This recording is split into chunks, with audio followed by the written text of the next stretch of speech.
दही कैसे खाएं? न चापी अघृत शर्करम, रात्रि को खाना नहीं। इसकी व्याख्या कर दी, बिना घी और शक्कर के नहीं खाना। मैंने अभी पीछे चर्चा की थी कि मेरा मन तो दही में घी डाल के, गुड़ डाल के खाने का करता है और खाता हूँ। बोलो, ऐसे ऐसे बेचारे गए दया के पात्र लोग होते हैं। बाजार के पाम ऑयल, बाजार के, बोलो, कुछ जगह तो ऐसी चीज़ें मिलती होंगी जो चर्बी में तली हुई होंगी। अखबारों में कितनी निकली थी याद हो, मरे हुए पशुओं की चर्बी का घी पता नहीं क्या क्या बना करके बेचा लोगों ने, बहुत साल पहले यार।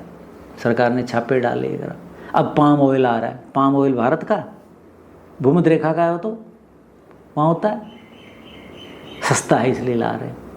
गरीबी है ना भारत में, क्यों खा रहे? जो दुकानदार है, जो लाभ हानि के लिए काम कर रहा है, वो सस्ती चीज़ लाएगा और महंगे मूल्य पर बेचेगा, तभी तो लाभ होगा।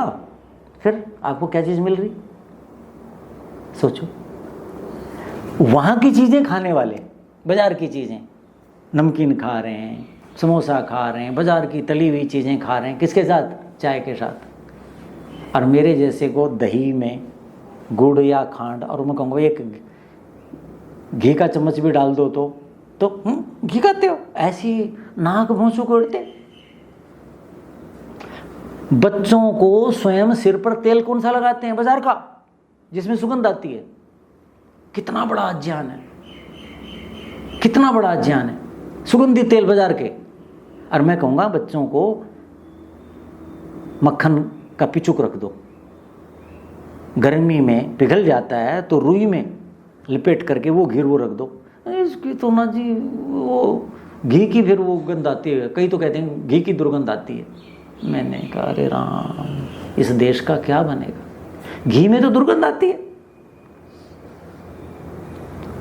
जो दुर्गंध है उसको सुगंध करके रोज लगाते, और उसमें तेल है भी नहीं, पता नहीं क्या क्या है, खनिज तेल होगा। पता करो कैसे बनते हैं वो, क्या क्या चीजें। केवल क्या करोगे ऐसी बुद्धि का? ऐसी आधुनिक शिक्षा इसलिए व्यक्ति को दया का पात्र बना रही है। किसी को आप कह के देखो, अपने वहीं क्षेत्र में जाकर के, कहीं भी जाकर के, इनको भाई दही में घी डाल के खाने के लिए कह रहे थे, कितने लोग आपका उपहास करेंगे, कितने लोग अंदर ही अंदर मुस्कुराएंगे। इसका मतलब उनके बौद्धिक स्तर की क्या स्थिति है। और बाजार का कूड़ा करकट खा रहे। आचार्य कहते हैं, आचार्य कहते हैं, क्या कहते हैं? दही अघृत शर्करम न भुंजित, बिना घी और शक्कर के। शक्कर का मतलब मीठा लगा लीजिए, यानी बता दिया मैंने। गर्मी में उन ऋतुओं में तो सीता, बूरा या खांड डालनी है, और उन ऋतुओं में क्या डालनी है? गुड़ डालना है, बता दिया हो। तो बिना मीठे के और बिना घी के दही नहीं खाना चाहिए। चर्क ये कह देते हैं, बताओ चर्क सही है या बावड़ा संसार सही है? चर्क की तो पीढ़ियां, चर्क ने 10 जन्म लिए होंगे तब तक भी रोगी नहीं बने होंगे। और ये अभी जरा सी आई हुई है, ये रोग है, ये रोग है, ये रोग है। वाटिका में घेरे खड़े रहते हैं, आचार्य जी ये बता देना, ये बता देना, बताओ। अरे भाई जीवन जियो, मगर इन पेड़ पौधों की सेवा करो या मेरे साथ। वो तो जी फिर ऐसे करने लगे। दवाई बता दो बस उनको, कैसे बात बनेगी? बुद्धि, यही तो कहा, बुद्धि। गाय का घी दूध खाओ, पवित्र करेगी गाय हम सबको। उसके बाद आपकी समझ बढ़ेगी। समझ ही नहीं आ रही तो क्या कहा? रात्रि को दही नहीं खाना, व्याख्या हो गई। अघृत शर्करम, बिना घी और बिना मीठे के नहीं खाना, व्याख्या मैंने बता दी है। गुड़ कब खाना है, शक्कर कब खानी है ना? शक्कर और गुड़ तो एक ही साथ है, खांड और बूरा एक साथ, और घी मिलाना है।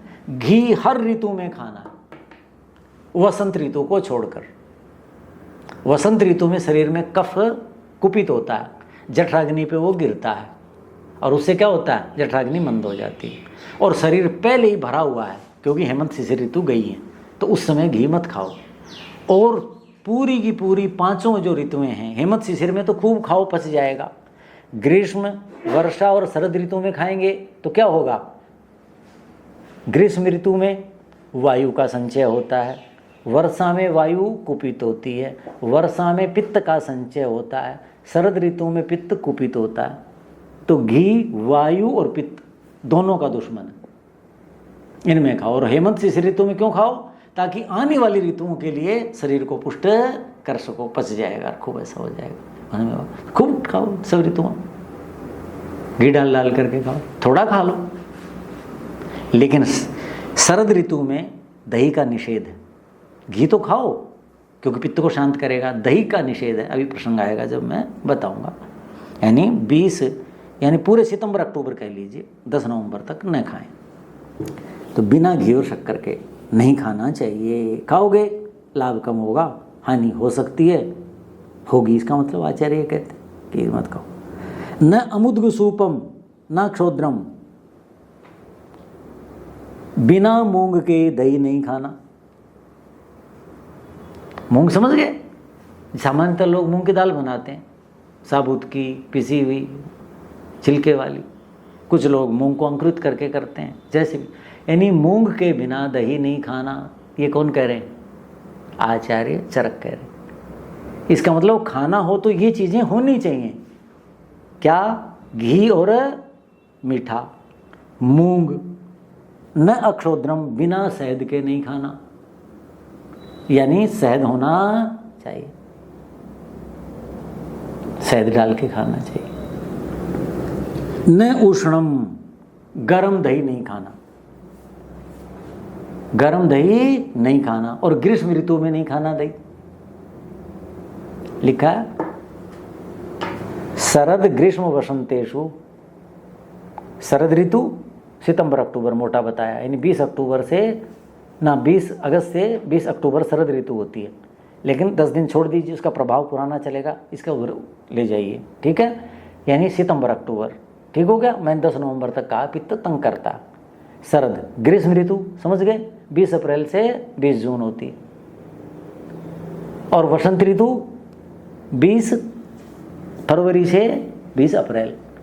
इनमें प्रायः दधि विगर्हितम, हो सके तो दही से बचो। प्रायः विगर्हितम, प्रायः करके निंदनीय है, प्रायः करके निंदनीय है। प्रायः का मतलब आप खा सकते हैं,